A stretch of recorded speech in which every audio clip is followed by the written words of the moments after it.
ప్రాంతంలో దేవుని యొక్క వాక్యం ప్రకటించబడాలి, సత్యం తెలుసుకోవాలి, అనేక మందిని సత్య మార్గం వైపు నడిపించాలనేటువంటి ఆసక్తితో మరి సజీవరావు గారు ఇక్కడ పనిచేయటం, దానికి మరి సహకారంగా మార్క్ గారు ఉండటం, బెంగళూరు నుంచి ప్రతి నెల దేవదాస్ గారు వచ్చి మిమ్మల్ని ప్రోత్సహిస్తూ వాక్యంలో బలపరుస్తూ ఉన్నారు. నేను మీ మధ్యకి రావటం ఇది మొదటిసారి. మీ గురించి వింటున్నాం. అయితే ప్రతి నెల సోదరులు దేవదాస్ గారు ఇక్కడికి వచ్చినప్పుడు మీ గురించి తెలియజేస్తూ ఉంటారు. వెళ్ళేటప్పుడు చెప్తారు, వచ్చాక ఇలా జరిగింది బ్రదర్, ఇంతమంది బాప్తిజం పొందారు, ఇలా వాక్యం వింటున్నారని మీ గురించి మాకెప్పుడు విషయాలు తెలుస్తూ ఉంటాయి. సమయం కొరకు ఎదురు చూస్తున్న బ్రదర్ కూడా చెప్పారు, బ్రదర్ మీరు ఒకసారి రావాల్సి వస్తుంది, కొన్ని విషయాలు మీ ద్వారా వినాలని ఆదంలో ఉన్న క్రీస్తు సంఘం ఎదురు చూస్తున్నారని మరి వారు చెప్పేవారు.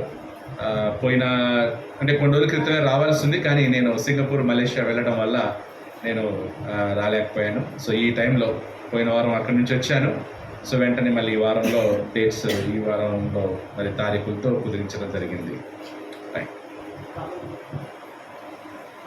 So caller mic okay.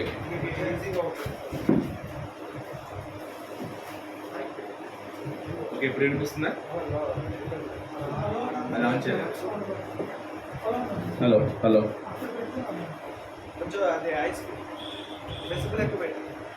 Okay ఇప్పుడు వినిపిస్తుందా?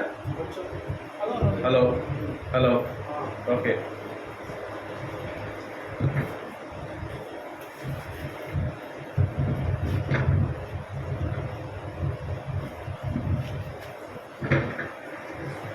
ఇక్కడ పడాలి.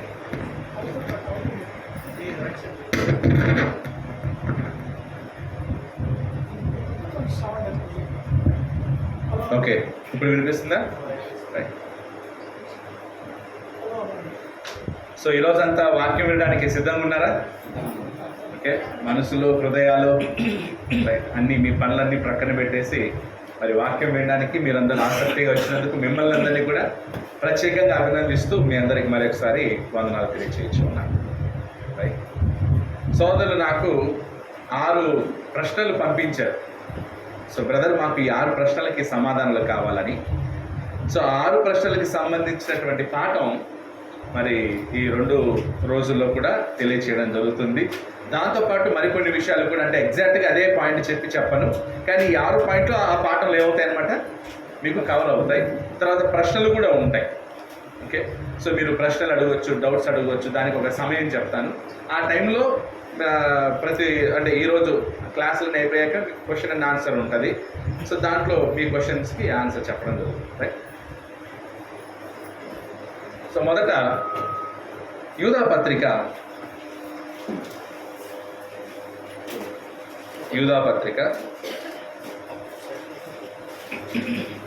మొదటి వచనం.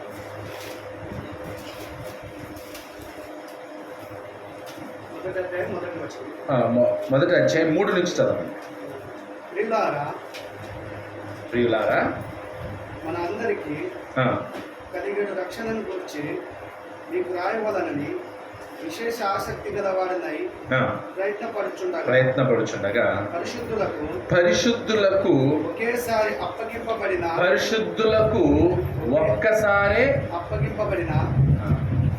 బోధ నిమిత్తము పరిశుద్ధులకు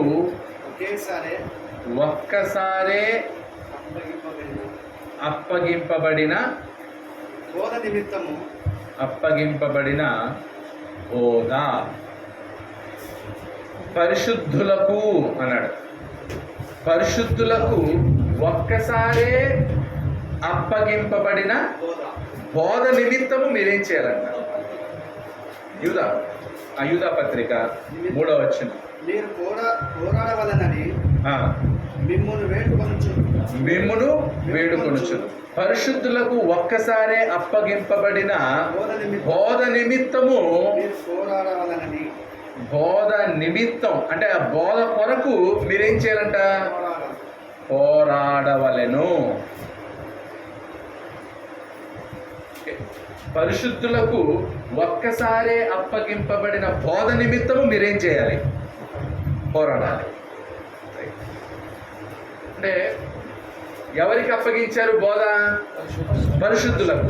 పరిశుద్ధులకు అప్పగించాడంటే ఎవరికి అప్పగించాడు? పరిశుద్ధులు అంటే ఎవరు? సంఘమే.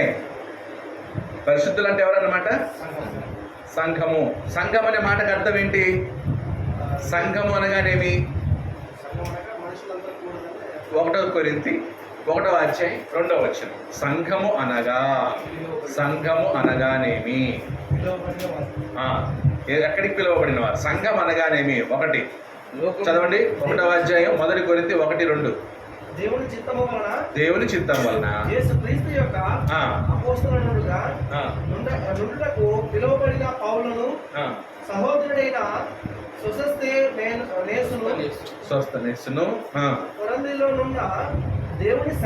కొరింథులోనున్న దేవుని సంఘమునకు, దేవుని సంఘానికి అనగా అన్నాడు. సంఘము అనగా దేవుని, కొరింథులో దేవుని సంఘం ఉంది. సంఘం అనగానేమని చెప్తున్నాడు అనమాట. దేవుని సంఘము అనగా క్రీస్తు యేసునందు, సో క్రీస్తునందు పరిశుద్ధపరచబడి, పరిశుద్ధులుగా ఉండుటకు, క్రీస్తు యేసునందు పరిశుద్ధపరచబడి పరిశుద్ధులుగా ఉండుటకు పిలువబడిన వారికి, పరిశుద్ధులుగా ఉండుటకు ఏం చేయబడ్డారంట? పిలువబడిన వారు. పిలువబడిన వారు. సో సంఘం అనగానేమి? క్రీస్తునందు పరిశుద్ధపరచబడి పరిశుద్ధులుగా ఉండుటకు పిలువబడిన వారే ఏదన్నమాట? చర్చ్.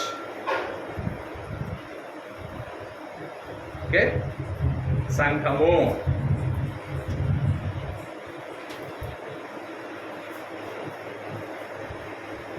సంఘము అనగా క్రీస్తునందు పరిశుద్ధపరచబడి పరిశుద్ధులుగా ఉండుటకు పిలువబడిన వారే సంఘము, చర్చ్. మనం చర్చ్ అంటే ఏమనుకుంటాం అన్నమాట?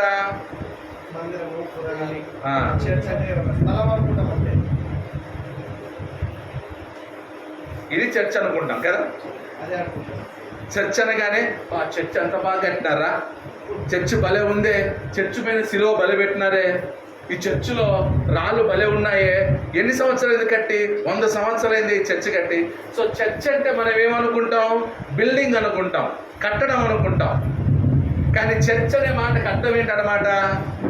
ఇంగ్లీష్లో చర్చ్ అంటారు, తెలుగులో సంఘము అంటారు. కాబట్టి చర్చ్ అనే మాటకు అర్థం ఏంటంటే, సంఘం అనే మాటకు అర్థం ఏంటంటే ఇది బిల్డింగ్ కాదు. సంఘం అనే మాటకు అర్థం ఏంటన్నమాట? క్రీస్తునందు పరిశుద్ధపరచబడి పరిశుద్ధులుగా ఉండుటకు పిలువబడినవా. అప్పుడు క్రీస్తునందు పరిశుద్ధపరచబడి అంటే ఎక్కడ పరిశుద్ధపరచబడతారు? బాప్తిస్మం.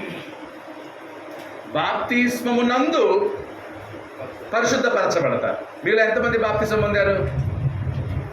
అంటే మీరందరూ క్రీస్తునందు ఏం చేయబడ్డారు? పరిశుద్ధపరచబడ్డారు. ఎలా? బాప్తిజం పొందడం ద్వారా. బాప్తిజం పొందినప్పుడు క్రీస్తునందు ఏమవుతున్నారు? పరిశుద్ధపరచబడుతున్నారు. ఇప్పుడు ఆ పరిశుద్ధతను ఏం చేయాలన్నమాట? పరిశుద్ధులయ్యారు. ఇప్పుడు పరిశుద్ధులుగా ఏం చేయాలన్నమాట? ఉండాలి. పరిశుద్ధులుగానే ఉండాలి, పరిశుద్ధులుగా బ్రతకాలి, పరిశుద్ధులుగా జీవించాలి, పాపం లేకుండా జీవించాలి, పాపం చేయకుండా బ్రతకాలి. అందుకు ఏం చేయబడ్డారనమాట? మీరు, మిమ్మల్ని దేవుడు పిలిచాడు. ఈరోజు దేవుడు ఎందుకు పిలుస్తున్నాడు? లోకాన్ని ఎందుకు పిలుస్తున్నాడంటే క్రీస్తునందు ఏమవడానికి? పరిశుద్ధపరచబడడానికి. పరిశుద్ధపరచబడి ఎలా జీవించడానికి? పరిశుద్ధులుగానే ఉండటానికి దేవుడు ఈరోజు ప్రతి ఒక్కరిని ఏం చేస్తున్నాడు అనమాట? పిలుస్తున్నాడు. ఎలా పిలుస్తున్నాడు? సువార్త వలన. ఎలా పిలుస్తున్నాడు అనమాట? సువార్త వలన. సువార్త ద్వారా ఏం చేస్తున్నాడు అనమాట? పిలుస్తున్నాడు. సువార్త ద్వారా పిలుస్తున్నాడు. ఏంటి ఆ సువార్త? యేసు. అదే సువార్త అంటే ఏంటన్నమాట? మళ్ళీ సువార్త అంటే ఒకటి, క్రీస్తు నీ కొరకు ఏమయ్యాడు? ప్రాణం పట్టెను లేదా చనిపోయెను. 2, క్రీస్తు నీ కొరకు సమాధి చేయబడెను. 3వది, క్రీస్తు నీ కొరకు పునరుత్థానుడయ్యను. ఏమయ్యాడనమాట? పునరుత్థానుడయ్యను, తిరిగి లేచెను. ఆయన చనిపోయాడు, సమాధి చేయబడ్డాడు, తిరిగి లేచాడు. ఎవరి కోసం? మన కోసం, నీ కోసం.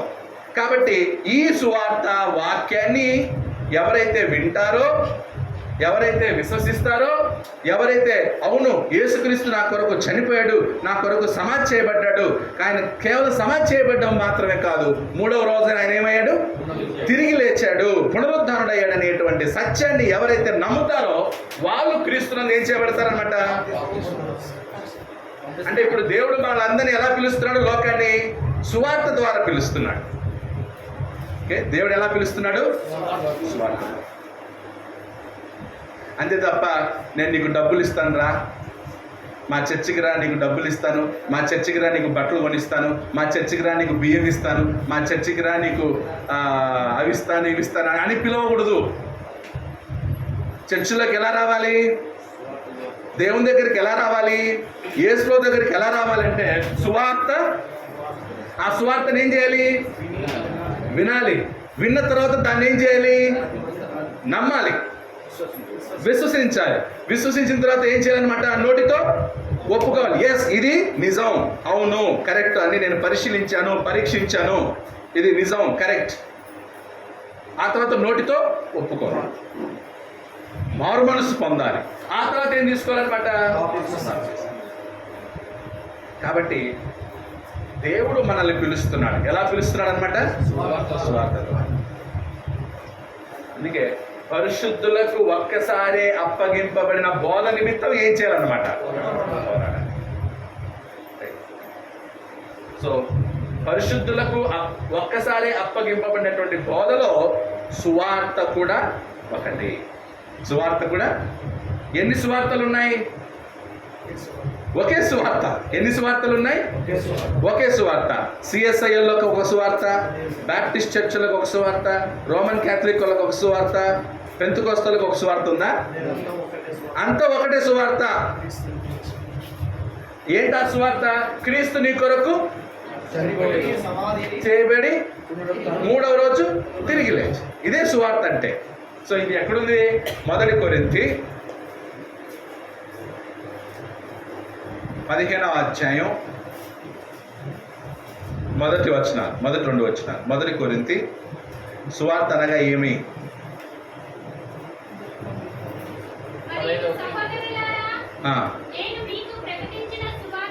నేను మీకు ప్రకటించిన సువార్తను మీకు తెలియపరచుచున్నాను, మీరు దానిని అంగీకరించి తిరిగి దాని యందు నిలిచి ఉన్నారు. దేని యందు? ఏ సువార్తనైతే మీకు ప్రకటించానో ఆ సువార్త యందు మీరేం చేశారనమాట? నిలిచి ఉన్నారు. మీ విశ్వాసము వ్యర్థమైతే గాని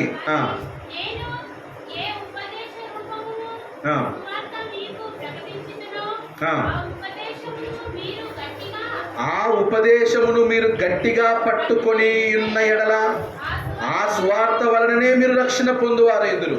సో ఉపదేశమును ఏం చేయాలంటే గట్టిగా పట్టుకోవాలి. సో బోధ అన్నా ఉపదేశం అన్నా రెండు ఒకటే. ఉపదేశము,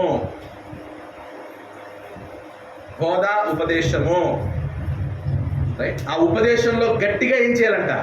పట్టుకోవాలి, రైట్. తర్వాత ఆ సువార్త వలన మీరు రక్షణ పొందువారు ఎందురు. నాకు ఇయ్యబడిన ఉపదేశమును మొదట మీకు అప్పగించి తిని, అదేమనగా లేఖనముల ప్రకారము క్రీస్తు మన పాపముల నిమిత్తము మృతి పొందెను. సో క్రీస్తు నీ కొరకు ఎందుకు చనిపోయాడు? నీ పాపముల కొరకు, మన పాపముల నిమిత్తము మృతి పొందెను, సమాధి చేయబడెను. మళ్ళీ సమాధి చేయబడెను, లేఖనముల ప్రకారము 3వ దినమున లేపబడెను. అదే సువార్త. ఆ సువార్త మిమ్మల్ని రక్షిస్తుంది. ఆ సువార్త ప్రతి ఒక్కరిని పాపం నుండి ఏం చేస్తుంది అనమాట? రక్షిస్తుంది. ఏంటంటే అది క్రీస్తు నీ కొరకు చనిపోయాడు, క్రీస్తు నీ కొరకు సమాధి చేయబడ్డాడు, క్రీస్తు నీ కొరకు ఏం చేయబడ్డాడు అనమాట? తిరిగి లేపబడ్డాడు. ఆ సువార్తను వినినటువంటి వారు బాప్తిజం పొందాలి. ఇది తెలియకుండా ఎవరు కూడా ఏం చేయకూడదు? బాప్తిజం పొందకూడదు. ఒక ఆమెను అడిగాను, అమ్మ బాప్తిజం తీసుకున్నావా? తీసుకున్నాను సార్ అనేది. ఎందుకు తీసుకున్నావు నువ్వు బాప్తిజం? బాప్తిజం ఎందుకు తీసుకున్నావంటే, అదేమో సార్ మా ఇద్దరు పిల్లలకు వాళ్ళు ఫీజులు కడతా ఉన్నారు, స్కూల్ ఫీజులు కడతామంటే బాప్తిజం తీసుకుంటే మేము స్కూల్ ఫీజులు కడతా ఉన్నారు. స్కూల్ ఫీజు కోసం ఏం చేశాం? అంటే మరి అప్పుడు క్రీస్తు నీ కొరకు చనిపోయాడు, సమాధి చేయబడ్డాడు, తిరిగి లేచాడు, ఇవి తెలియదా అంటే నాకేం తెలుసు సార్, అదేం మాకెవరు చెప్పలే. అంటే ఇది తెలియకుండానే వాళ్ళు ఏం చేశారు? బాప్తిజం ఉంచేశారు. రైటా రాంగా? మాట్లాడలేదు. రైటా రాంగా? కొన్ని లక్షల మంది ఈరోజు బాప్తిజం రాంగ్గా తీసుకున్నారు. అర్థమవుతుందా? ఇంకొక అతన్ని అడిగాను, ఎందుకులా బాప్తిజం తీసుకున్నాడు? సార్ బాప్తిజం తీసుకుంటేనే ఆ ఫాదర్ పెళ్లి చేస్తానన్నాడు, లేకపోతే పెళ్లి చేయమన్నాడు కదా. ఇప్పుడు సిఎస్ఐ చర్చిల్లో కానీ క్యాథలిక్ చర్చిల్లో కానీ బాప్తిజం తీసుకుంటేనే ఏం చేస్తారు? పెళ్లి చేశారు. లేకపోతే పెళ్లి చేయరు, చేర్చుకో. అప్పుడు ఎందుకు బాప్తిజం పొందంటే పెళ్లి కోసం సార్ అన్నాడు. మరి అప్పుడు వాడికి తెలియదా? తెలియదు.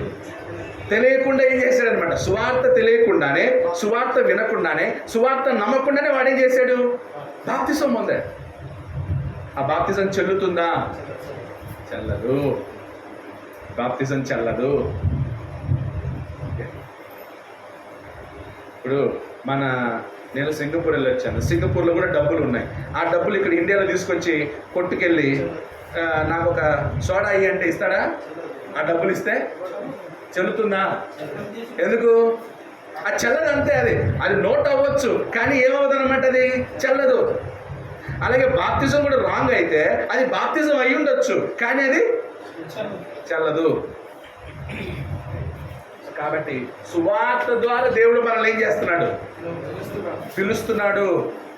అంతే తప్ప వేరే ఇంకా ఏ మార్గం ద్వారా కూడా దేవుడు మనల్ని ఏం చేయట్లేదు, పిలవలేదు. ఒకసారి తెస్సలోనిక పత్రిక చూద్దాం. 2వ తెస్సలోనిక 2వ అధ్యాయం 14వ వచనం. 2వ తెస్సలోనిక 2:14. మీరు ఇలాగూ రక్షింపబడి మన ప్రభు అయిన యేసుక్రీస్తు యొక్క మహిమను పొందవలనని ఆయన మా సువార్త వలన మిమ్మును పిలిచెను. ఆయన అంటే ఎవరు? దేవుడు. దేవుడు మిమ్మల్ని ఎలా పిలుస్తున్నాడు? సువార్త వలన పిలుస్తున్నాడు. ఓకే, దేవుడు ఎలా పిలుస్తున్నాడు? సువార్త ద్వారా పిలుస్తున్నాడు. ఓకే, సువార్త ద్వారా దేవుడు పిలిస్తే రావటం ఎలా ఉంది? లేదా ఏదో బలవంతంగా దేవుని దగ్గరికి రావడం ఎలా ఉంది? సో సువార్త వలన పిలువబడాలి. ఈరోజు దేవుడు ప్రతి ఒక్కరిని ఎలా పిలుస్తున్నాడు? సువార్త. అందుకే సువార్తను ప్రకటించాలి. ఆ సువార్తను విన్నవాళ్ళు క్రీస్తునందు బాప్తిజం పొందితే వాళ్ళు ఏమవుతారు? పరిశుద్ధపరచబడతారు. పరిశుద్ధపరచబడిన వారు ఎలా జీవించాలి? పరిశుద్ధులుగానే జీవించాలి. అందుకు మనం ఏం చేయబడ్డాం? పిలువబడ్డాం. అదే ఏంటన్నమాట? సంఘము. ఈ సంఘానికి దేవుడు ఎన్ని బోధలు అప్పగించాడు? ఒకే బోధ. ఎన్నిసార్లు అప్పగించాడు? ఒక్కసారి అప్పగించాడు. ఎన్ని బోధనలు అప్పగించాడు? ఒకే బోధన అప్పగించాడు. సో సంఘానికి ఎన్ని బోధలు ఉన్నాయి? ఒకటే బోధ. సంఘానికి ఎన్నిసార్లు ఇచ్చాడు బోధన? ఒక్కసారి ఇచ్చాడు. ఆ ఒక్కసారి అప్పగింపబడిన బోధ నిమిత్తము మనం అందరం ఏం చేయాలంట? కాపాడాలి. ఒక్కసారి అప్పగింపబడిన బోధ నిమిత్తము పోరాడవాలి. రైట్? ఏంటా ఒక్కసారి అప్పగింపబడిన బోధ? ఏంటా ఒక్కసారి అప్పగింపబడిన బోధ? చూద్దాం. నేను చూస్తాను.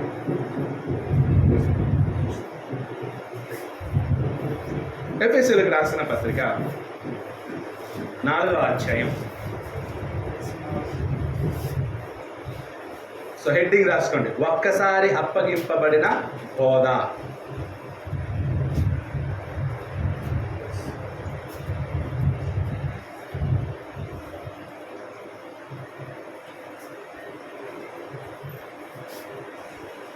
ఒక్కసారి అప్పగింపబడిన బోధ.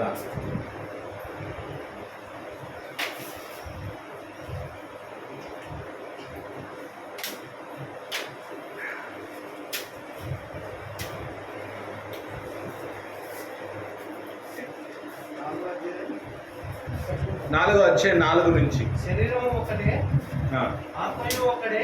ఆ, ఆ ప్రకారమే మీ పిలుపు విషయమై ఆ, ఒకటే నిరీక్షణ యుటకు ఉమ్. విలువబడితిరి. ప్రభువు ఒక్కడే, బాప్తిసం ఒక్కటే, విశ్వాసం ఒక్కటే, బాప్తిసం ఒక్కటే, ఆ. అందరికి తండ్రి అయిన దేవుడు ఒక్కడే. రైట్. సో ఒక్కసారి అప్పగింపబడిన బోధ ఏంటంట? నంబర్ 1, శరీరం శరీరము ఎన్ని? ఒకటే, ఒక్కటే.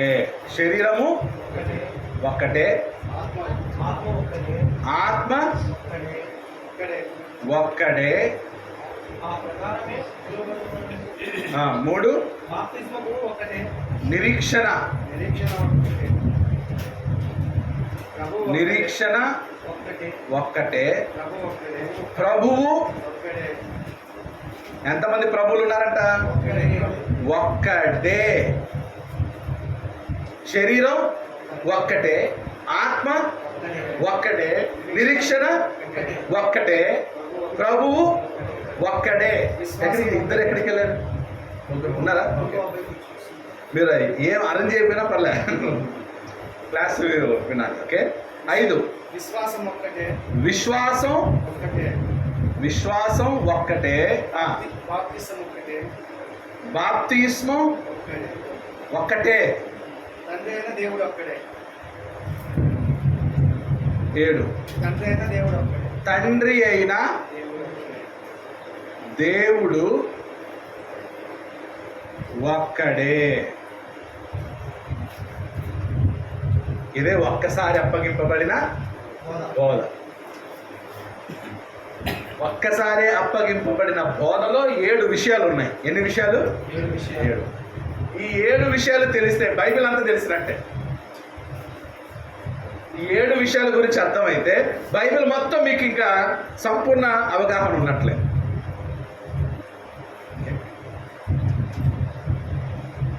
సో ఇది యాక్చువల్లీ ఒక వారం అంతా చెప్పాల్సిన పాఠం. సోమవారం నుండి శనివారం వరకు చెప్పాల్సిన పాఠాన్ని నేను మీకు 2 రోజుల్లో చెప్పేస్తాను. ఓకే. సింపుల్గా మీకు ఎంత కావాలో, ఏమి కావాలో అవి క్లియర్ అయిపోతాయి. సో ఈరోజు వచ్చారు, రాత్రి రండి, మళ్ళీ రేపు రండి. ఓకే. శరీరం ఒక్కటే. ఇప్పుడు ఈ 7 ఏం డిఫరెన్స్ ఏమైనా కనిపిస్తా ఉందా? 7 ఏది కనిపిస్తుంది? అన్నీ ఒకటే కనిపిస్తుంది. ఆత్మ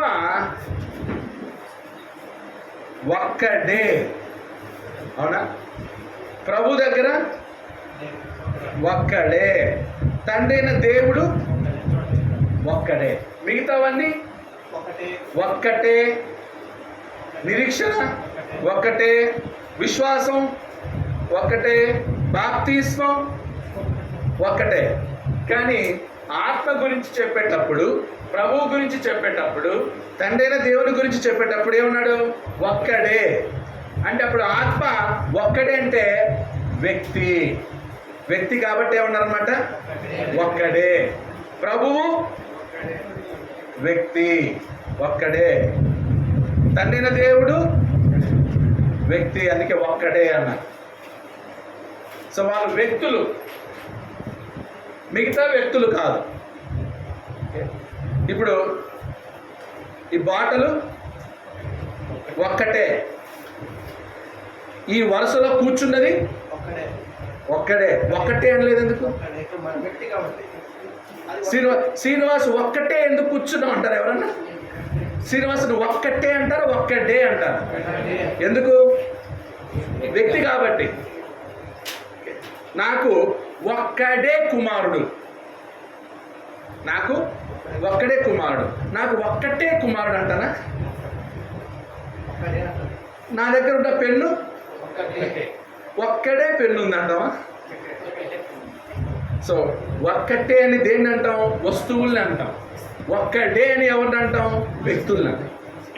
సో ఇక్కడ ఆత్మ ఒక్కడే అంటే ఎవరైనా? పరిశుద్ధాత్మ. సో అప్పుడు పరిశుద్ధాత్మ వ్యక్తే శక్తే?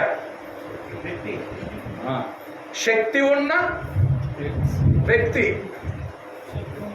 శక్తి ఉన్న వ్యక్తి. అందుకే పరిశుద్ధాత్మని పరిశుద్ధాత్మ ఒక్కటే అనలే, పరిశుద్ధాత్మ ఒక్కడే. అంటే పరిశుద్ధాత్మ ఎవరన్నమాట? వ్యక్తి ఉన్నవాడు. తర్వాత ప్రభువు ఒక్కడే. ఎవరైనా? యేసుక్రీస్తు. ప్రభువు ఒక్కడే. ఎవరైనా? యేసుక్రీస్తు. తండ్రి అయిన దేవుడు ఒక్కడే. ఎవరైనా? యెహోవా. ఎవరైనా? యెహోవా. అర్థమవుతుందండి? తండ్రి అయిన దేవుడు ఒక్కడే. ఎవరైనా? యెహోవా. ప్రభువు ఒక్కడే. ఎవరైనా? యేసుక్రీస్తు. ఆత్మ ఒక్కడే. ఎవరైనా? ఆయనకి ఇంకొక పేరు కూడా ఉంది, ఆదరణ కర్త. ఆదరణ కర్త. అందుకే మొదట దైవత్వం గురించి కరెక్ట్గా తెలుసుకోవాలి. దైవత్వం గురించి కరెక్ట్గా అర్థమైతే బైబిల్ చాలామంది పాస్టర్లకి అర్థం కావట్లేదు. దేని గురించి? దైవత్వం గురించి. ఇప్పుడు పరలోకం ఉంది,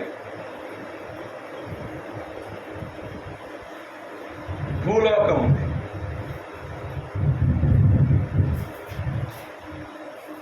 పరలోకంలో ఎవరెవరు ఉన్నారు? పరలోకంలో ఎవరెవరు ఉంటారు? ఓకే. తండ్రి అయిన దేవుడు, తర్వాత కుమారుడైన యేసుక్రీస్తు, తర్వాత పరిశుద్ధాత్ముడు ఉంటాడు, తర్వాత దేవదూతలు ఉంటారు. ఎవరుంటారు? దేవదూతలు. ఇప్పుడు పరలోకం నుంచి భూమి మీదకి ఎవరు వచ్చారు? తండ్రి వచ్చాడా? కుమారుడు వచ్చాడా? పరిశుద్ధాత్మ వచ్చాడు? కుమారుడు వచ్చాడు. ఎక్కడి నుండి? పరలోకాన్ని విడిచిపెట్టి కుమారుడు ఏం చేశాడు అన్నమాట? తన స్థానాన్ని విడిచిపెట్టాడు. తన స్థానాన్ని ఖాళీ చేసి ఆయన శరీరాన్ని ధరించుకొని ఎక్కడికి వచ్చాడు అన్నమాట? భూమి మీదకి వచ్చాడు. ఎందుకు? రక్తం కార్చడానికి. ఎందుకంటే రక్తం కార్చకపోతే మనిషి పాపాలు క్షమించబడవు. మానవుల పాపం క్షమించబడాలంటే రక్తం చిందించబడాలి. సామాన్యంగా చెప్పవచ్చు. హెబ్రీ పత్రికలో ఉంది అన్నమాట. చూడండి, హెబ్రీ పత్రిక 9వ అధ్యాయం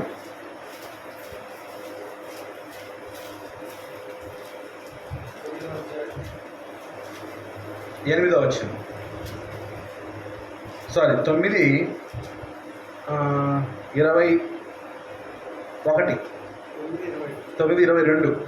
అదే విధముగా గుడారము మీదను సేవా పాత్రలన్నిటి మీదను ఆ రక్తము ప్రోక్షించెను. మరియు ధర్మశాస్త్ర ప్రకారం సమస్త వస్తువులను రక్తము చేత శుద్ధి చేయబడుననియు రక్తము చిందింపకుండా పాప క్షమాపణ కలగదని సామాన్యముగా చెప్పవచ్చును. రక్తము చిందించకుండా పాప క్షమాపణ కలగదు. ఇప్పుడు మనుషులు పాపాలు పోవాలంటే రక్తము చిందించాలి. ఏ రక్తం చిందించాలి? పరిశుద్ధ రక్తం కావాలి. ఏ రక్తం కావాలి? ఇప్పుడు ఈ బాటిల్ ఉంది. ఈ బాటిల్ నేను తాగేశాను. దీన్ని నేను మురికి నీళ్ళు అంటే తెలుసు కదా, మురికి నీళ్ళతో శుభ్రం చేశాను. శుభ్రం చేసి మంచినీళ్ళు పోసి మీకు ఇచ్చాను. తాగుతారా? ఎందుకు? దీన్ని శుభ్రం చేసి ఏ నీళ్ళతో శుభ్రం చేశాను? మురికి నీళ్ళతో శుభ్రం చేశాను. మురికి నీళ్ళతో శుభ్రం చేస్తే శుభ్రం అవుతుందా? అప్పుడు ఇది శుభ్రం అవ్వాలంటే ఏం కావాలి? మురికి లేని నీరుతో శుభ్రం అయితే అప్పుడు ఏం చేస్తాం? మన కళ్ళ ముందే ఒక ఆమె మన కళ్ళ ముందే గిన్నెని మురికి నీళ్ళతో కడిగేసి బాగా తుడిసి అన్నం పెట్టింది. తింటామా? ఎందుకు? మురికి నీళ్ళతో కడిగింది. ఎలా శుభ్రం అవుతుంది? శుభ్రం అవ్వాలంటే మురికి లేని నీరు. అలాగే పాపం చేసినటువంటి మనుషులను పరిశుద్ధులుగా చేయాలంటే పాపము లేని రక్తం కావాలి. ఏ రక్తం కావాలి? పరిశుద్ధ రక్తం కావాలి. పాపము లేని రక్తం కావాలి. అప్పుడు మీ నాన్న నీ పాపాల కోసం మీ నాన్న రక్తం గారిస్తే నీ పాపం పోద్దా? ఎందుకు? మీ నాన్న పాపే కదా. నీ భార్య నీ కోసం రక్తం గారిస్తే పాపం పోతుందా? ఎందుకు? ఆమె కూడా. మరి ఏ మనిషి కూడా పరిశుద్ధమైన రక్తం ఎక్కడ? అందుకు దేవుడు ఎవరిని పంపాడు? తన కుమారుని పంపాడు. ఎందుకంటే కుమారుడు ఎవరన్నమాట? పరిశుద్ధుడు. పరలోకంలో ఏం లేదు? పాపం లేదు. పాపము లేని తన కుమారుడిని యేసుక్రీస్తుని ఈ లోకానికి పంపాడు. ఆయన ఈ లోకానికి వచ్చి రక్తం కార్చాడు. దాసుని స్వరూపాన్ని ధరించుకొని మనిషిలాగే బ్రతికి మనిషిలాగే జీవించి రక్తం కార్చి మనుషుల పాపాలు ఏం చేశాడనమాట? మన శ్లోకాల్లో కూడా ఒక శ్లోకం ఉంది, హిందూ వేదాల్లో ఒక శ్లోకం, సర్వ పాప పరిహారం రక్త ప్రోక్షణం అవశ్యం తద్రక్తం పరమాత్మేన పుణ్యదాన బలియాగం. అంటే మనుషులందరి పాపాలు పోవాలంటే సర్వ పాపాలు పరిహారం అవ్వాలంటే రక్త ప్రోక్షణం అవశ్యం. అంటే రక్తం ఏం చేయబడాలి? జరగాలి, ప్రోక్షించబడాలి. తద్రక్తం, ఎవరిదా రక్తం? తద్రక్తం పరమాత్మేనా. అంటే ఎవరు రక్తం చిందించాలి? పరమాత్ముడు రక్తం చిందించాలి. పరమాత్ముడు ఎవరు? యేసుక్రీస్తు. ఏ పరమాత్ముడు పరలోకం నుంచి భూమిదికి వచ్చి రక్తం కార్చాడు? రాముడా, కృష్ణుడా, ఆంజనేయ? ఎవరు కార్చారు రక్తం? మొహమ్మద్ గార్చాడా? ఎవరు గార్చారు రక్తం? తద్రక్తం పరమాత్మ. అంటే పరమాత్ముడు శరీరంతో వచ్చి రక్తం చిందిస్తే మనిషి పాపాలు ఏమవుతాయట? మీరు ఎవరి గురించి మొత్తం అన్ని పుస్తకాలు అన్ని గ్రంథాలు వెతికితే భూమి మీదకి వచ్చి రక్తం కాల్చింది ఎవరు? ఇంకెవరైనా ఉన్నారా? ఒకవేళ ఎవరైనా ఉన్నారంటే చెప్పండి, నేను వాళ్ళని నమ్ముతాను. ఎవరైనా ఉన్నారా? తద్రక్తం పరమాత్మ. అప్పుడు యేసుక్రీస్తు పరలోకాన్ని విడిచిపెట్టి భూమి మీదకి వచ్చాడు. ఎన్ని సంవత్సరాలు ఉన్నాడు భూమి మీద? 33.5 సంవత్సరాలు. 33.5 సంవత్సరాలు యేసు భూమి మీద ఉన్నాడు. అప్పుడు పరలోకంలో ఎవరున్నారు? తండ్రి ఉన్నాడు, పరిశుద్ధాత్మ ఉన్నాడు. నేను ఒక పాస్టర్ని అడిగాను, యేసుక్రీస్తు పరలోకం విడిచిపెట్టి భూమి మీదకి వచ్చాడు కదా, ఆయన పరలోకం వదిలేసి భూమి మీదకి వచ్చినప్పుడు పరలోకంలో ఎవరున్నారని అడిగాను. ఆ పాస్టర్ ఏమన్నాడంటే, ఎవరుంటారు సార్? ఎవరు లేరు, ఖాళీగా ఉంటుందా. ఇప్పుడు యేసు ప్రభు భూమి మీదకి వచ్చినప్పుడు పరలోకంలో ఎవరున్నారు అని అడిగాను. ఎవరుంటారు? ఎవరు ఉండరు. ఆయన అనుకొని చెప్పాడు. అంటే దైవత్వం గురించి ఏం లేదు వాళ్ళకి అవగాహన. మీకు యేసుక్రీస్తు పరలోకం విడిచిపెట్టి వచ్చాక తండ్రి కుమారుడు ఉన్నాడా? ఖాళీగా ఉందా? తండ్రి ఉన్నాడు, పరిశుద్ధాత్మ ఉన్నాడు, దేవదూతలు ఉన్నారు. ఎవరు మాత్రం వచ్చాడు? యేసుక్రీస్తు మాత్రం వచ్చాడు భూమి మీద. అర్థమవుతుందా?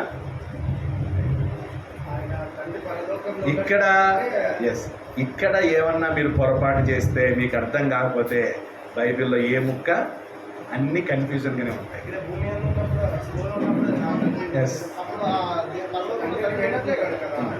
సో మీకు ఆ విషయంలో డౌట్ లేదు కదా?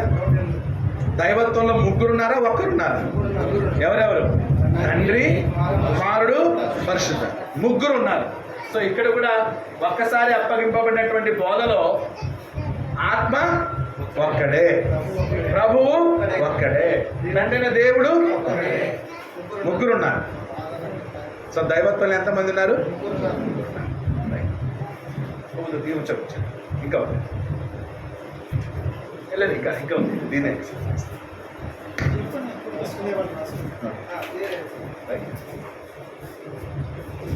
సో ఇప్పుడు మనకి ఆత్మ ఒక్కడే, ఎవరైనా పరిశుద్ధాత్మ తెలిసిపోయింది. ప్రభువు ఒక్కడే, ఎవరైనా తెలిసిపోయింది. రైట్. సో యేసుక్రీస్తు ఎవరు అనేది కూడా ఒకసారి ఆలోచిద్దాం. యేసుక్రీస్తు గురించి ఏం తెలుసు? ఎవరు యేసుక్రీస్తు? ఫస్ట్ యేసుక్రీస్తు అనగానే మనకు రావాల్సింది ఏంటి? అది ఆయన భూమి మీదకి వచ్చిన తర్వాత రక్షకుడు. ఆయన అంతకుముందు పరలోకంలో ఉండగా యేసు ప్రభు ఎవరు? భూమి మీదకి రాకముందు గుడ్. ఫస్ట్ ఎవరు? దేవుని కుమారుడు. సో సపరేట్గా మీరు రాసుకోవచ్చు. యేసుక్రీస్తు ఎవరు?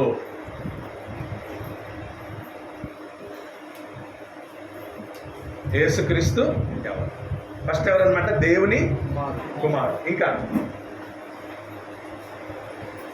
యోహాను సువార్త 1:1 ఆది యందు వాక్యం ఉండెను. సో యేసుక్రీస్తు ఎవరు? వాక్యము. వాక్యము శరీరధారిగా ఆది యందు వాక్యం ఉండెను, వాక్యము దేవుని యొద్ద ఉండెను, ఆ వాక్యము దేవుడై ఉండెను. దేవుని యొద్ద ఉండెను మరియు దేవుడై ఉండెను. ఉందా? చదవండి ఒకసారి. ఆది యందు వాక్యం ఉండెను, వాక్యము దేవుని యొద్ద ఉండెను, వాక్యమే దేవుడై ఉండెను, ఆ వాక్యము దేవుడై ఉండెను. నేను చెప్తున్నానా బైబిల్ చెప్తుందా? తర్వాత ఆయన దేవుని కుమారుడు. ఎప్పటి నుంచి ఆయన దేవుని కుమారుడు, ఎలా దేవుని కుమారుడు అనేది మనకు అనవసరం. వాక్యం ఏం చెప్తుంది? ఆయన దేవుని కుమారుడు, ఏకైక కుమారుడు, తండ్రి రొమ్ముననున్న అద్వితీయ కుమారుడు. కాబట్టి యేసుక్రీస్తు ఎప్పటి నుంచి దేవుని కుమారుడు? ఫ్రమ్ ద బిగినింగ్ అన్నారు అంతే. ఎప్పటి నుంచి కుమారుడు యేసుక్రీస్తుడు? జగత్తు పునాది వేయబడక ముందు నుంచే యేసుక్రీస్తు ఎవరన్నమాట? దేవుని కుమారుడు. ఆ దేవుని కుమారుడే పరలోకంలో ఎలా ఉన్నాడు? వాక్యంగా ఉన్నాడు. ఎక్కడున్నాడు? దేవుని యొద్ద ఉండేవాడు, దేవుడై ఉండేది. ఇది ఆయన ఒరిజిన్. ఎవరిది? యేసుక్రీస్తు యొక్క స్వభావం, నేచర్ ఇది. ఇలా ఉన్న ఆయన ఏమయ్యాడు అనమాట? ఒకటి మానవ శరీరము ధరించెను, మానవ శరీర ధారియాయను. ఫిలిప్పీలకు రాసిన పత్రిక చూడండి. ఫిలిప్పీ పత్రిక 2వ అధ్యాయం 6వ వచనం. ఆయన దేవుని స్వరూపము కలిగి ఉండి దేవుని స్వరూపము. కలిగి ఉన్నవాడు. సో యేసుక్రీస్తు ఎవరనే దాంట్లో దేవుడే ఉండదు, దేవుని స్వరూపము కలిగిన వాడు. దేవునితో సమానముగా ఉండు. 6వది దేవునితో సమానుడు.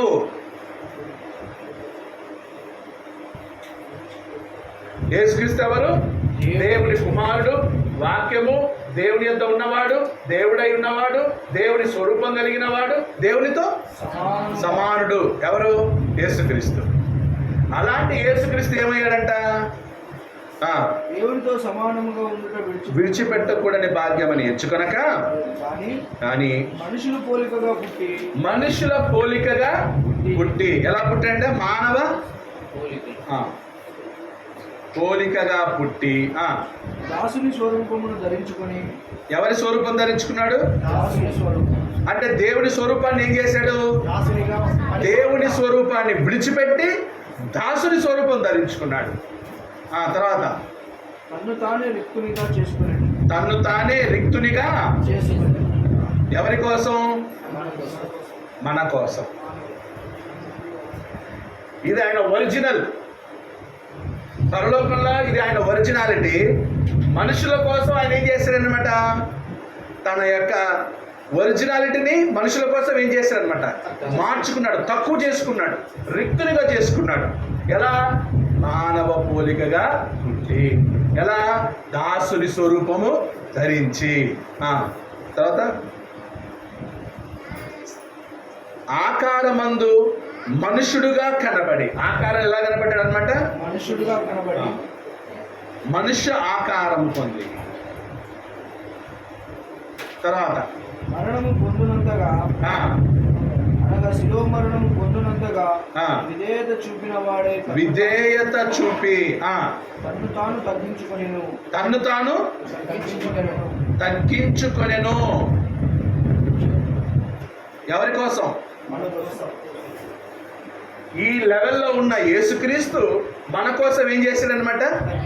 తగ్గించుకున్నాడు. ఇది యేసుక్రీస్తు యొక్క బయోగ్రఫీ. సింపుల్గా చెప్పాలి.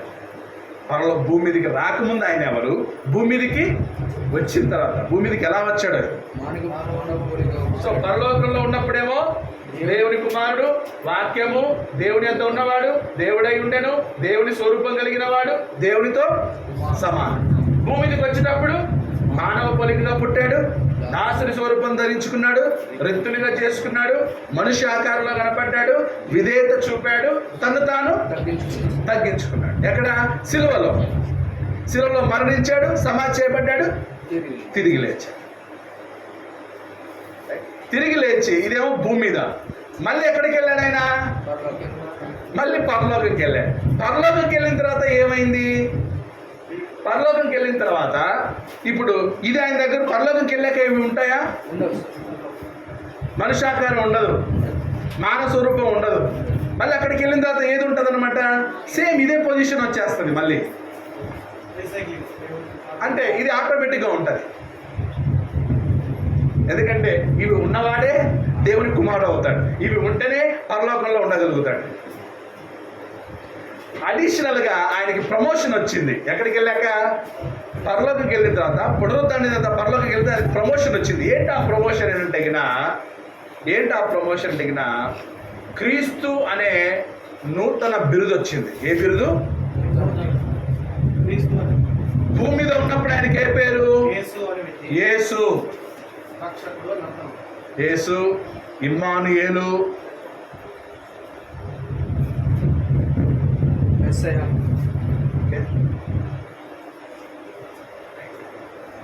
భూమి మీద ఉన్నప్పుడు అందరూ ఆయన ఏమని పిలిచారు? యేసు అని పిలిచారు. ఆయన పరలోకంకి వెళ్ళిన తర్వాత 2 అపోస్తల కార్యములు 2:36.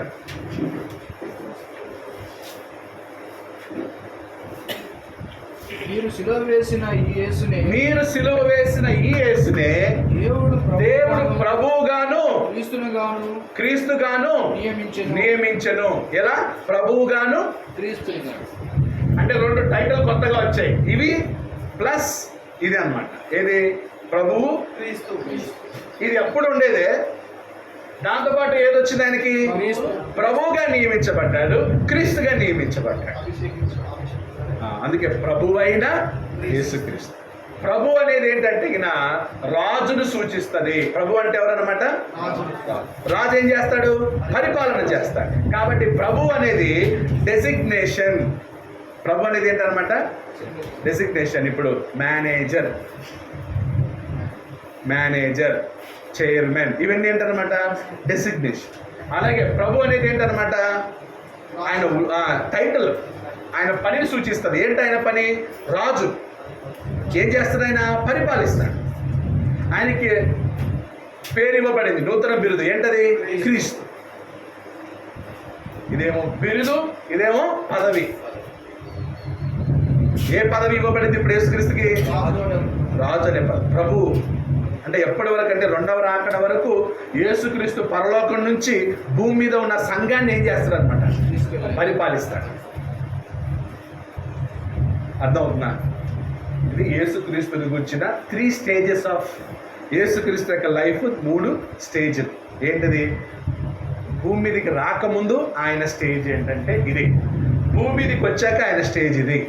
భూమి మీద నుంచి మళ్ళీ పరలోకంకి వెళ్ళినప్పుడు ఆయన దీంతో పాటు ఇది ఏంటన్నమాట? ప్రభువు, క్రీస్తు. క్లియర్? ఈ వ్యత్యాసం అర్థం కాకపోతే యేసు ప్రభు గురించి సరిగా మనం తెలుసుకోలేము. క్లియర్? ఇప్పుడు ఆయన మనుషుల్లో ఒకడా, దేవదూతల్లో ఒకడా, దైవత్వంలో ఒకడా? గుడ్. మనుషుల్లో ఒకడా? కాదు. దేవదూతల్లో ఒకడా? పశువుల్లో ఒకడా? పక్షుల్లో ఒకడా? మరి ఎవరై ఉంటాడు ఆయన? దైవత్వం ఉన్నవాడే. కొంతమంది ఈరోజు యేసు దేవుడు కాదని ప్రకటించేస్తున్నా. యోహాను 1:1 ఏం చెప్తుంది? దేవుని వాక్యం ఉండెను, వాక్యము దేవుని యొద్ద, వాక్యము దేవుడే. అర్థమవుతుంది? నీ పేరు ఫిలిప్ కదా? ఫిలిప్ ఎవరు? ఫిలిప్ నువ్వెవరు? మనిషి అంతే. గొర్రెకి ఎవరైనా ఫిలిప్ అని పేరు పెడతారా? మేకకి, కోడికి?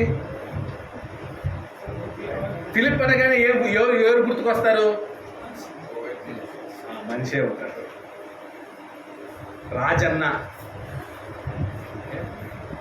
అనే పేరు ఎవరికైనా మేకకి, కుక్కకి, నక్కకి పెడతారా? మనిషికే పెడతారు. అంటే మనిషి, మన మనుషులం.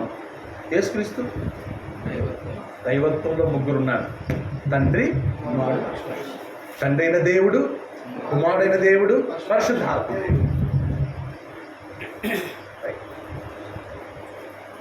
కానీ ఇప్పుడు వాళ్ళు ఎలా కనిపిస్తున్నారు మనకి? వాళ్ళ స్వభావం నేచర్ ఏంటనమాట? దేవుడు దైవత్వంలో ఉన్నవారు. మనకి వాళ్ళు ఎలా ఉన్నారంటే, ఎలా ఉన్నారనమాట? తండ్రి అయిన దేవుడు ఉన్నాడు. ఆ దేవుని పేరేంటి? యెహోవా. ఆయన మనకి ఏమవుతున్నాడు? ఓకే. అబ్రహాము, ఇస్సాకు, యాకోబులకి ఎలా ప్రత్యక్షమయ్యాడు ఆయన?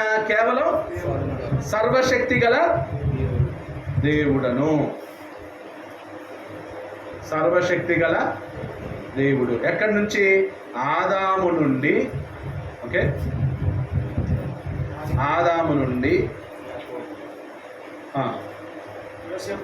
యోసేపు వరకు. ఆదాము నుండి యోసేపు వరకు ఎలా ప్రత్యక్షమయ్యాడు? అందరూ ఆయన ఏమని పిలిచేవారు?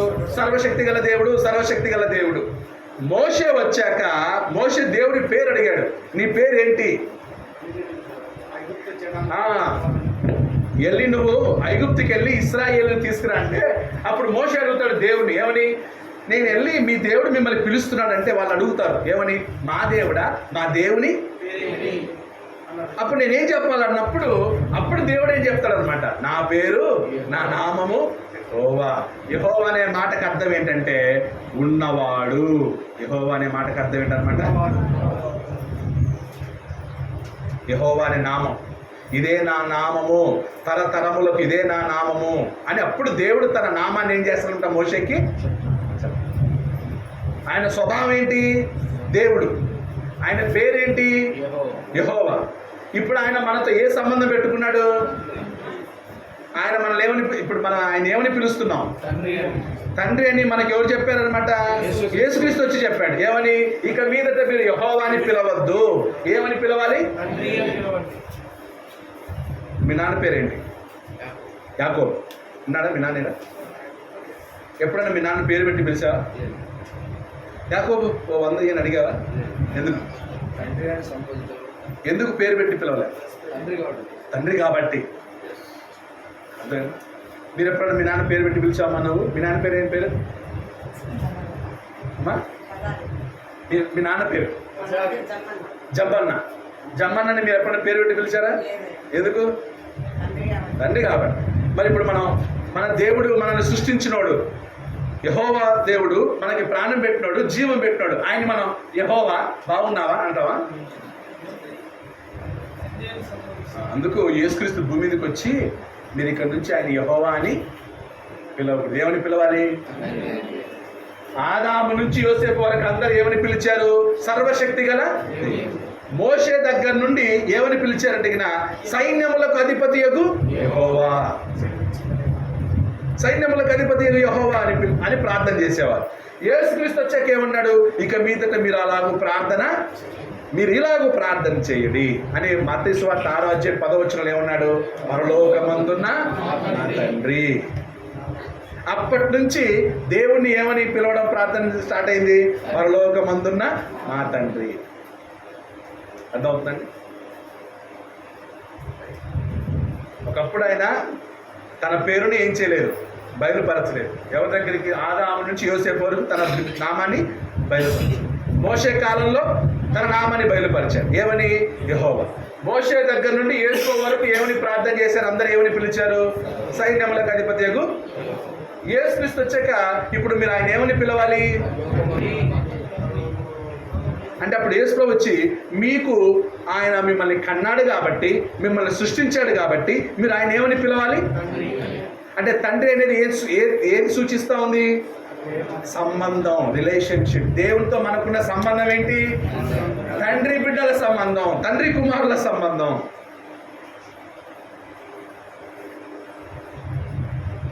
అర్థం అవుతా లేదు? ఏది బాగుంది చెప్పండి? యెహోవా అని పిలవడం బాగుందా? దేవుడా అని పిలవడం బాగుందా? తండ్రి అనేది పిలవడం బాగుందా? అంటే దేవుడు మనకు దగ్గరగా ఉన్నాడు, దూరంగా ఉన్నాడు?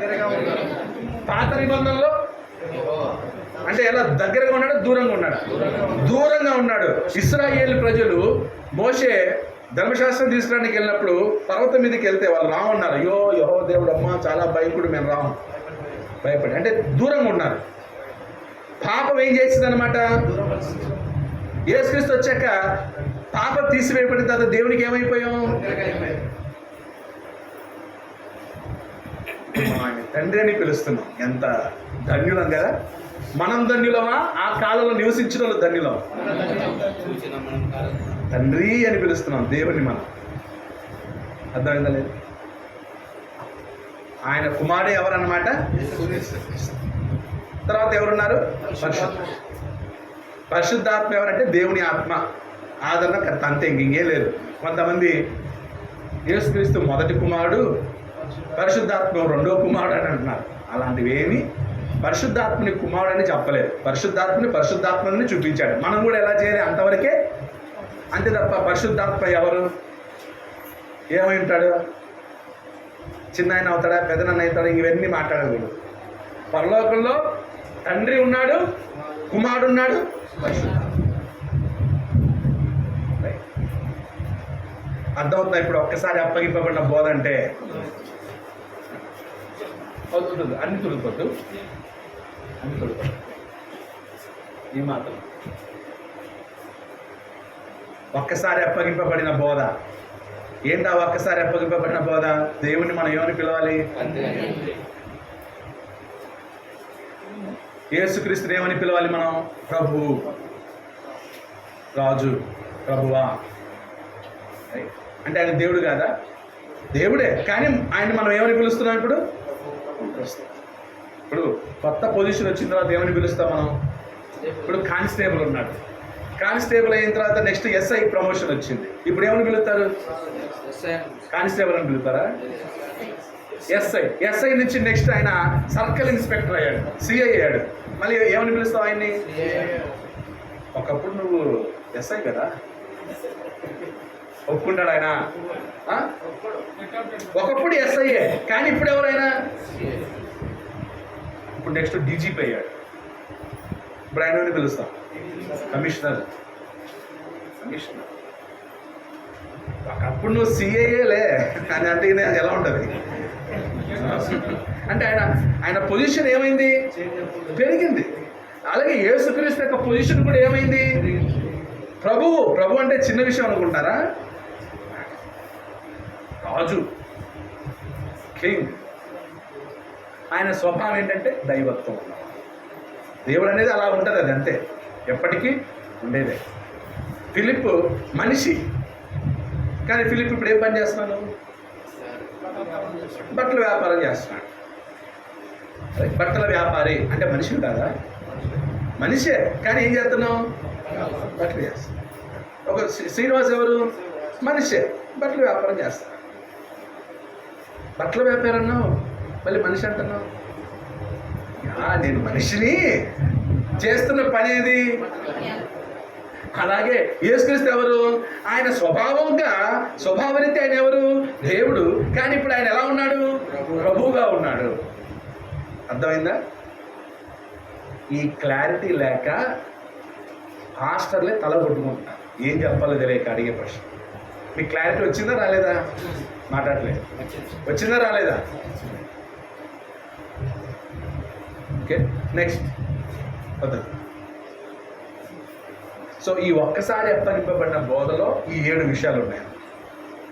ఓకే, నెక్స్ట్ నిరీక్షణ చూద్దాం. మూడోది నిరీక్షణ.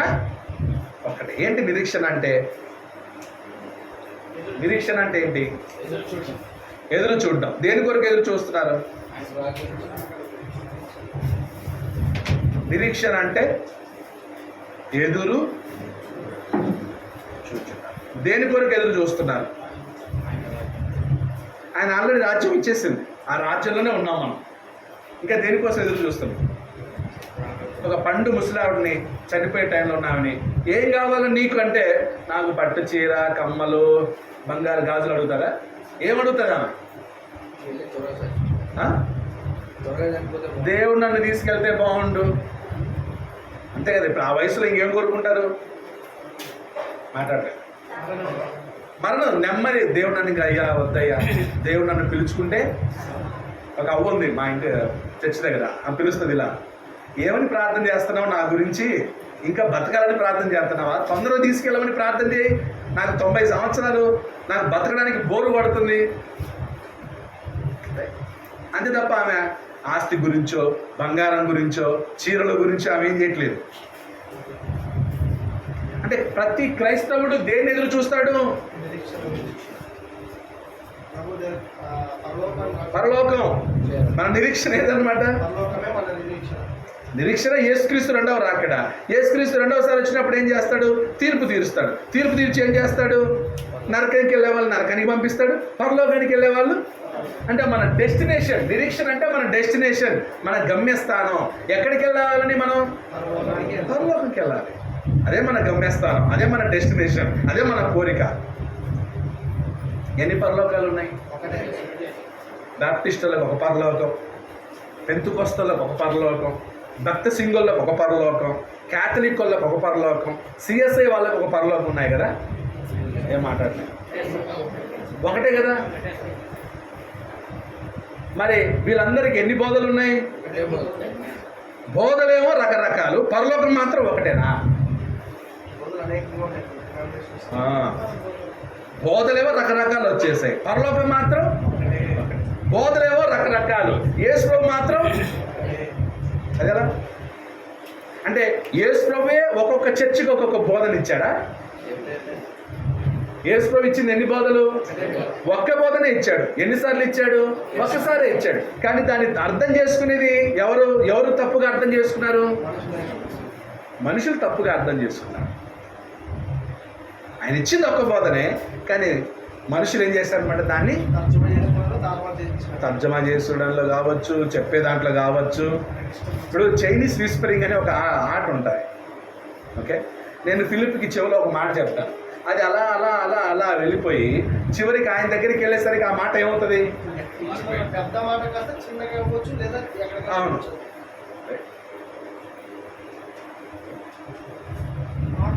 అంతే. చెవులో అలా ఒకరి నోట పడే కొద్ది లాస్ట్ పోయేసరికి ఏముంది అనమాట, చేంజ్ అయిపోతుంది. అలా వాక్యం కూడా ఏమైపోయిందనమాట, తరాలు మారే కొద్దీ, జనరేషన్స్ మారే కొద్దీ ఆ బోధలు ఏమయ్యాయి అనమాట. ఒక్కొక్క జనరేషన్లో ఒక్కొక్క బోధ పుట్టుకొచ్చింది. కానీ దేవుడు ఇచ్చింది మాత్రం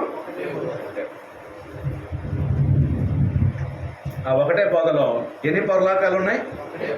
ఒకటే పరలోకం. అందరు వెళ్ళాల్సింది ఎక్కడికి? ఈడ మరి పెంతుకొస్తలు, భక్త సింగోళ్ళు కలిసిపోతారా? క్యాథలిక్ పెంతుకొస్తు కలుస్తాయా? మరి ఆడెలా కలుస్తారు? ఈడ కలిసి ఆడ మరి ఆ పరలోకంలో అలా ఉంటుందా? అర్థమైందా? దేవుడు ఒకే పరలోకం పెట్టాడు, ఒకే బోధన ఇచ్చాడు, ఒకే కుమారుని ఇచ్చాడు, ఒకే బైబిల్. ఎన్ని బైబిల్ ఉన్నాయి? ఒకే బైబిల్. ఇప్పుడు ఎవరెవరి ఏ చర్చలు ఆ చర్చలు బైబిల్ తమకు అనుకూలంగా రాసేసుకుంటున్నారు. క్యాథలిక్ వాళ్ళు వాళ్ళకి ఇష్టానుసారంగా వాళ్ళు బైబిల్ రాసేసుకున్నారు, ఆర్సీ వాళ్ళు రాసుకున్నారు. నెక్స్ట్ ఇప్పుడు మార్మోన్స్ అనే ఒక గ్రూప్ వచ్చారు. ఆ మార్మోన్స్ వాళ్ళు కూడా వాళ్ళ ఒక బైబిల్ ఉంది, మార్మోన్ బైబిల్ అని. అలా రకరకాలు బైబిల్స్ ఏం చేస్తున్నారు అనమాట స్లోగా. నెక్స్ట్ ఒక్కొక్కరు ఒక్కొక్క బైబిల్ పెట్టేసుకుంటారు, మరి తెలియదు. ఒకే బైబిల్, ఒకే బోధ, ఒకే ప్రభువు, ఒకే తండ్రి, ఒకడే పరిశుద్ధ, పరలోకం ఒకటే. సో నిరీక్షణ ఒకటే. ఏదది? పరలోకం. ఒకటే పరలోకం. ఓకే, సో ప్రభు ఒక్కడే. ఎవరైనా? యేసుక్రీస్తు. మనం ఈ సబ్జెక్ట్ అయిపోయింది.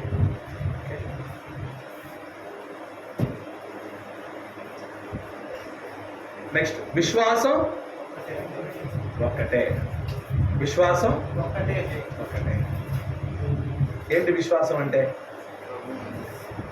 విశ్వాసం ఎలా పుడుతుంది? వినుట వలన విశ్వాసం. వినుట ద్వారా. ఏ వినాలి?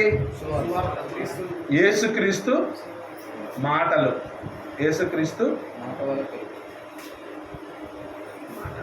యేసుక్రీస్తు మాటలు వినుట ద్వారా పుట్టేదే ఏంటన్నమాట? విశ్వాసం. అప్పుడు యేసుక్రీస్తు మాటలు ఎక్కడున్నాయి?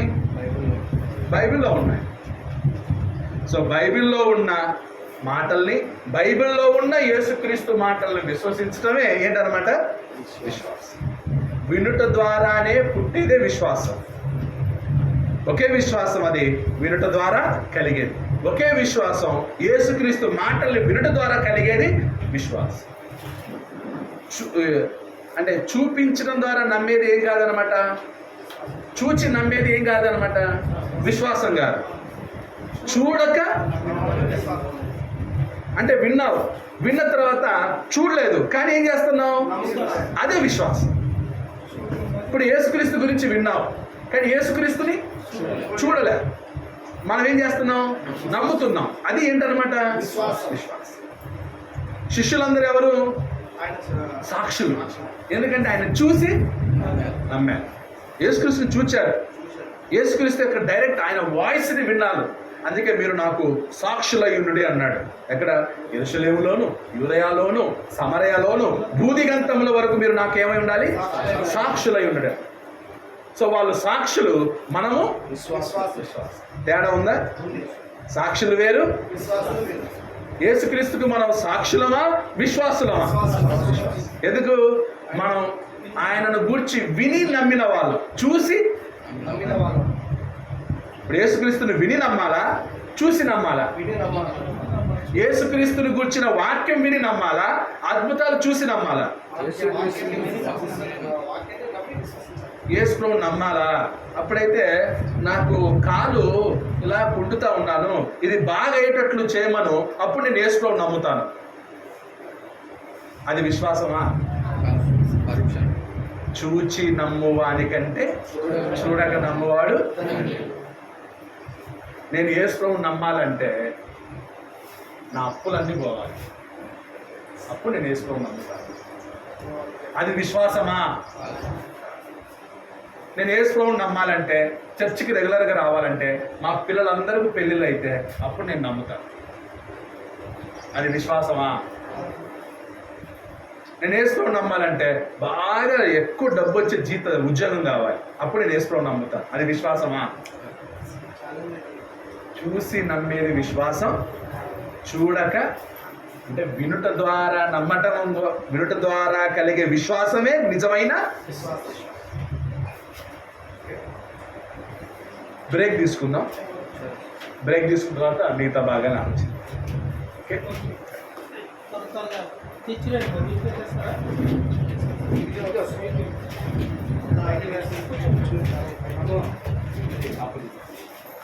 నాకేమో వేసవి కాలంలో ఉన్నట్టే ఉంది.